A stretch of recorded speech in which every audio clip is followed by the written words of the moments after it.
राजनीतिक रणनीतिकार से जन आंदोलनकारी बने प्रशांत किशोर ने एक बार फिर बिहार की राजनीति में हलचल मचा दी। 18 मई रविवार को जन स्वराज अभियान के तहत उन्होंने बदलाव का हस्ताक्षर यात्रा की शुरुआत नालंदा जिले से की, जो मुख्यमंत्री नीतीश कुमार का गृह जिला भी है। प्रशांत किशोर इस दौरान नीतीश कुमार के पैतृक गांव कल्याण बिघा जाना चाहते थे, लेकिन प्रशासन ने उन्हें गाँव में घुसने से रोक दिया। इस कार्रवाई पर नाराजगी जाहिर करते हुए प्रशांत किशोर ने कहा कि अगर वो गाँव पहुंच जाते तो वहाँ के हालात देख जनता को खुद ही समझ में आ जाता कि नीतीश सरकार के कथित विकास की हकीकत क्या है। उन्होंने कहा कि मुख्यमंत्री के गांव की हालत देखकर विकास और भ्रष्टाचार की असली तस्वीर सामने आ जाती, इसलिए प्रशासन ने उन्हें वहां जाने नहीं दिया। प्रशांत किशोर को रोके जाने की घटना केवल एक यात्रा में रुकावट नहीं थी, बल्कि ये बिहार की राजनीतिक व्यवस्था और प्रशासनिक रवैये पर सवाल उठाने वाली एक बड़ी राजनीतिक लड़ाई का प्रतीक बन गए। कल्याण बिघा गांव में प्रवेश से रोके जाने के बाद किशोर ने बिहार शरीफ में एक जनसभा को संबोधित किया, जिसमें उन्होंने नीतीश सरकार पर जमकर निशाना साधा। उन्होंने कहा, नालंदा बिहार के लाडले मुख्यमंत्री का गृह जिला है। कहा जाता है कि उन्होंने यहाँ काफी विकास किया। हम उसी विकास को अपनी आंखों से देखने जा रहे थे, लेकिन पुलिस ने हमें गांव में घुसने नहीं दिया।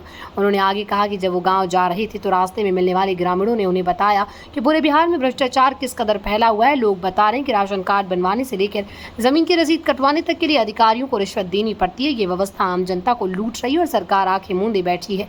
किशोर ने कहा, उन्होंने जनता से अपील की कि अगली बार वोट किसी नेता या पार्टी के चेहरे पर नहीं, बल्कि अपने बच्चों के भविष्य को ध्यान में रखते हुए दे।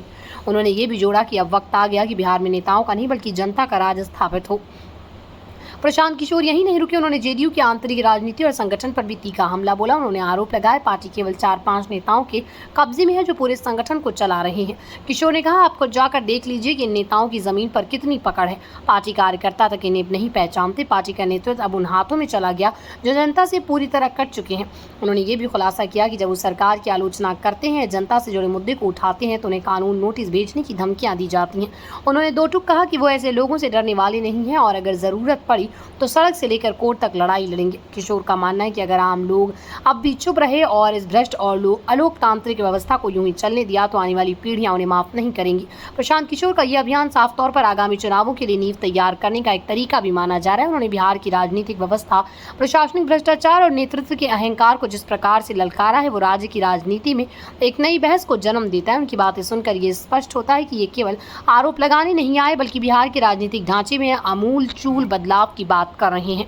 जनसभा में उनकी अपील थी कि अब वक्त आ गया है कि जनता अपने अधिकार को पहचाने और एक ऐसे नेतृत्व को सामने लाए जो सिर्फ वोट लेने के लिए नहीं, बल्कि उनके जीवन को बेहतर बनाने के लिए काम करे।